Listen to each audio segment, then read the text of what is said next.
नमस्कार मित्रों। आज चिंतन में वेदों और उपनिषदों का सार है गीता। गीता कालजयी एवं शाश्वत ग्रंथ है। भगवान श्री कृष्ण के श्रीमुख से प्रकट होने के कारण इस दिन इसकी जयंती मनाई जाती है। गीता अवतरण श्रेष्ठ माह मार्गशीर्ष के शुक्ल पक्ष एकादशी को हुआ था। इस अवतरण के साथ ही मनुष्य जीवन में नूतन विकास का एक अध्याय जुड़ा। मनुष्य के कर्मों के द्वंद्व से मुक्त होना सीखा एवं निष्काम कर्म के माध्यम से अपनी चरम परम अवस्था को प्राप्त किया। गीता के निष्काम कर्म में जीवन जीने की सर्वोत्कृष्ट कला सन्निहित है। यह ज्ञान और भक्ति की सुंदर और अद्भुत व्याख्या करती है। कर्म, ज्ञान और भक्ति की त्रिवेणी गीता रूपी संगम में सायुज्य होते हैं, मिलते हैं, जिनका पान कर मर्स मानव अमरत्व की प्राप्ति करता है। गीता वेद, ब्राह्मण, आरण्यक, उपनिषद सभी का सार है। गीता में ये सभी ग्रंथ अपने सार रूप में समाहित हैं। इसलिए त्रिकालदृष्टा स्वामी विवेकानंद ने गीता के संबंध में कहा है, यह उपनिषदों से चयन किए हुए आध्यात्मिक सत्य के सुंदर पुष्पों का सुंदर गुलदस्ता है। संत ज्ञानेश्वर ने इस संदर्भ में अपनी अभिव्यक्ति इस तरह दी है, गीता विवेक रूपी वृक्षों का एक अपूर्व बगीचा है। यह सब सुखों की नींव है, सिद्धांत रत्नों का भंडार है, नव रस रूपी अमृत से भरा हुआ समुद्र है, खुला परम धाम है और सब विद्याओं की मूल भूमि है। गीता वह तैलजन दीपक है जो अनंत काल तक हमारे ज्ञान मंदिर को प्रकाशित आलोकित करता रहेगा। इस आलोक में सभी विद्याएं अपना अपना पद पाती हैं। इसी कारण स्वामी योगानंद सरस्वती का कहना है कि गीता योगी के लिए योग शास्त्र, दार्शनिकों के लिए दर्शन शास्त्र, ज्योतिषी जनों के लिए ज्योतिष, वैज्ञानिकों के लिए विज्ञान, नीतिवानों के लिए नीति, आध्यात्मिक पुरुषों के लिए अध्यात्म और साधु जनों के लिए सदाचार है। महात्मा गांधी गीता को विश्व धर्म का महान ग्रंथ मानते हैं। वे कहते हैं कि गीता सद्गुरु रूप एवं माता समान है।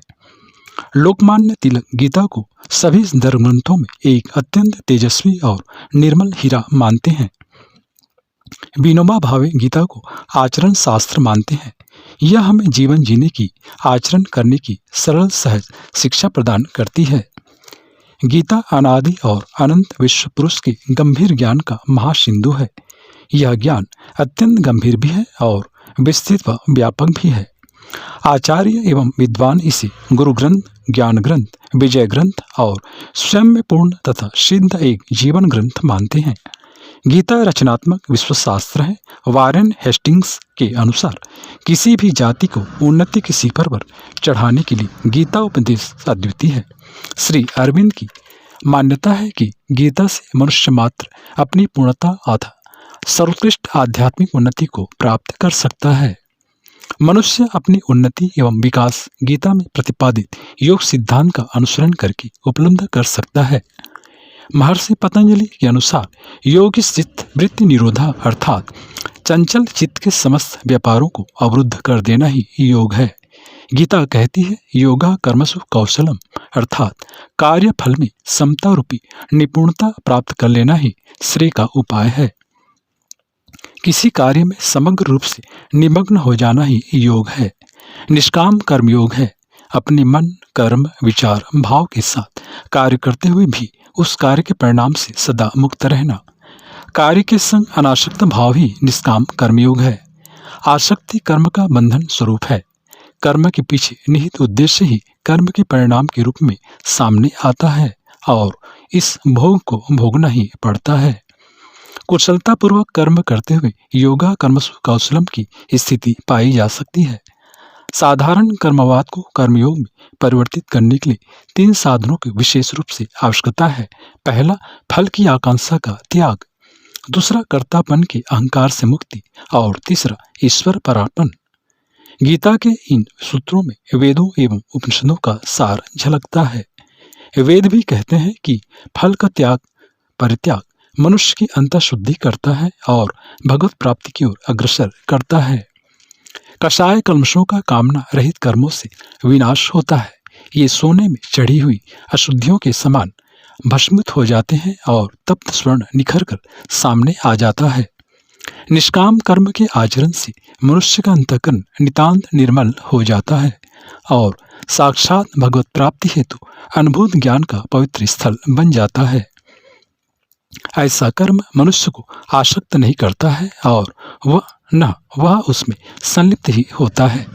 कर्तापन भी कर्म को दूषित करता है। मैं और मेरापन से अहंकार झलकता है। कार्य की सफलता का श्रेय स्वयं लेना और असफलता का दोष औरों पर मढ़ना अहंकार का उद्धत प्रदर्शन है। यह कर्म बंधन का कारण बनता है। अतः छोटे बड़े सभी कार्य भगवान को अर्पित करना चाहिए।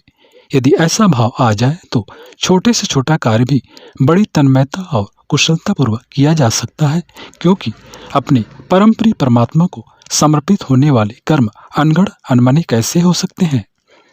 निष्काम भाव से किया गया कर्म उसके फल या परिणाम से प्रभावित नहीं होता है। गीता कहती है, कर्मण्य वाधिकारस्ते मा फलेषु कदाचन मा कर्म फल हेतुर्मा ते संगो अस्ति कर्मणि। निष्काम कर्म का यही महामंत्र है। आसक्ति रहित कर्म में दोष नहीं होता है। इस प्रकार गीता का सिद्धांत है कि जीव को कर्म का त्याग नहीं बल्कि कर्म की फलेच्छा का त्याग करना चाहिए। वस्तुतः यह कार्य कठिन लगता है, परंतु निरंतर अभ्यास से इसे आचरण में उतारा जा सकता है।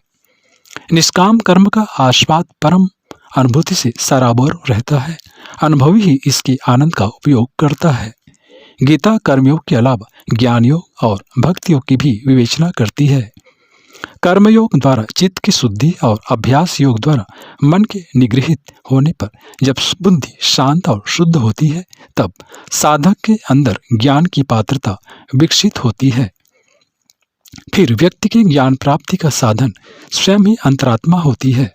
वह अपनी अंतरात्मा के विभिन्न स्तरों को अनावृत कर आध्यात्मिक ज्ञान के गोह्य क्षेत्र में प्रवेश करता है। यह ज्ञान उसे अनुभव से प्राप्त होता है। ज्ञान से साधक में भगवान के प्रति अनुराग उत्पन्न होती है और वह भगवत प्राप्ति के गूढ़ पथ का अनुसरण करने लगता है। गीता में भगवत प्राप्ति की विभिन्न साधनाओं का भी उल्लेख किया गया है।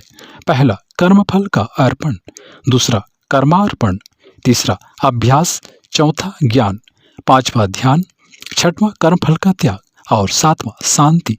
इस प्रकार गीता में ज्ञान, भक्ति और वैराग्य की सांगोपांग विवेचना मिलती है।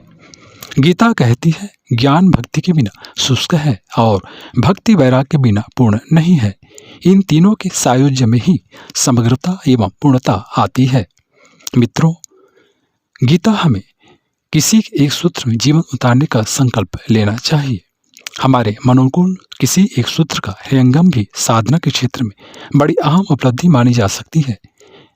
गीता में परंपराओं के पालन में मात्र गीता पारायण की चिन्ह पूजा तक सीमित नहीं रह जाना चाहिए। गीता जब हमारे मन के तारों में, हृदय की स्पंदन में धड़कने लगे, तभी इसकी सार्थकता है।